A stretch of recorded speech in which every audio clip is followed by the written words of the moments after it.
Okay, so here we are, video number 2. This is the disassembly of the unit so we can get to the electronics and determine how to hook up the Blunami.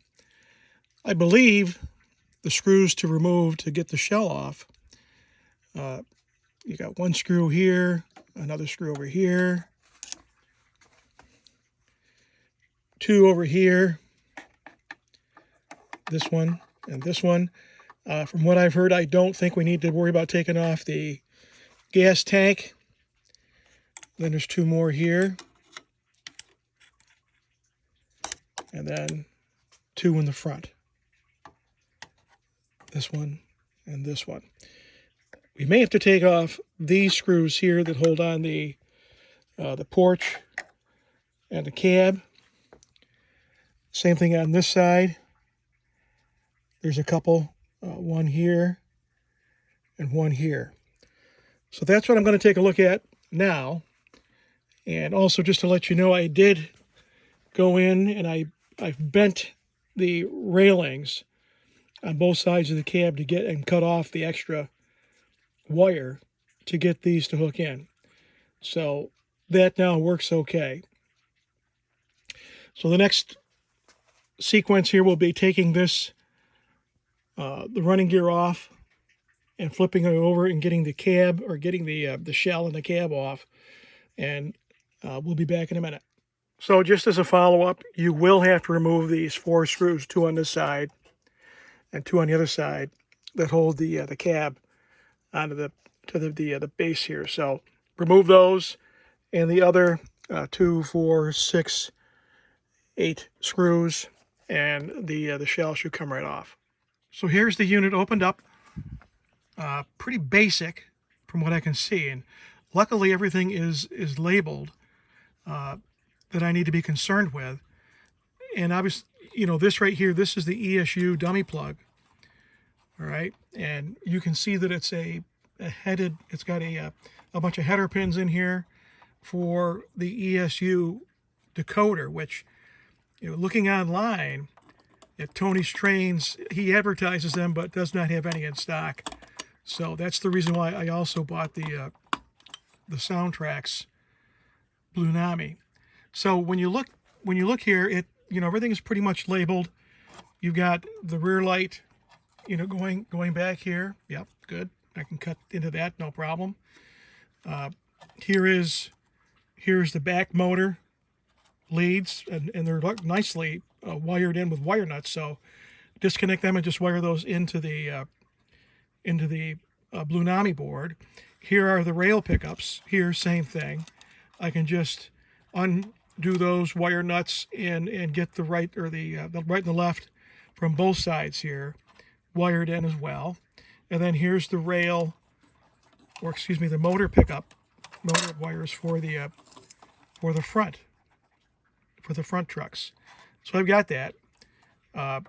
Here are the ditch light connections, and you can see that they've got them. You know, two of the lights. Obviously, those are the commons. They're wired in together, and so I think I should be able to get these to be wired up in the Blunami as well, and get them to operate as normal, which would mean alternating back and forth.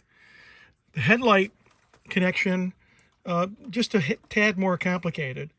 I'm going to assume again that the blue wire is the common, and it does. If you look at the board, it's kind of tough, but you can see it's a 5 volt board, and below where it says plus 5 volts, you'll see lamp F. That would be the forward headlight. Then aux 2, 3, 4, and 5, and those must be for the cab light and the ditch lights. And I'm sorry, not ditch lights, for the cab light and the marker lights. So I can disconnect them and tie in those into the Blunami board too as well. So that, and take the dummy plug out and just wire everything in manually, and we should be good. So let me try to get that done, and you'll see what it looks like in the next few seconds. Okay, so here goes the first test. I have wired up the motor and rail leads to the Blunami board all along here. I've also wired in the speaker. I have not done the headlights or the ditch lights yet, so I just want to test the motors and the sound to make sure everything is okay. Stay tuned. Well, here goes the test of the pickups, motors, and sound. Let's bring it up. Number 3.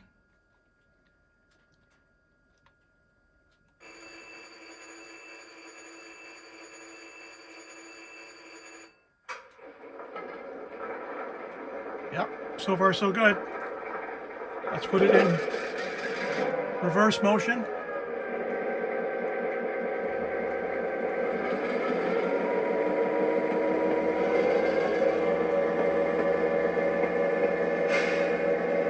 Forward.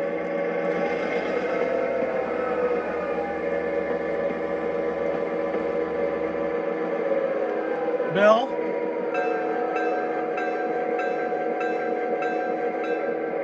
Horn.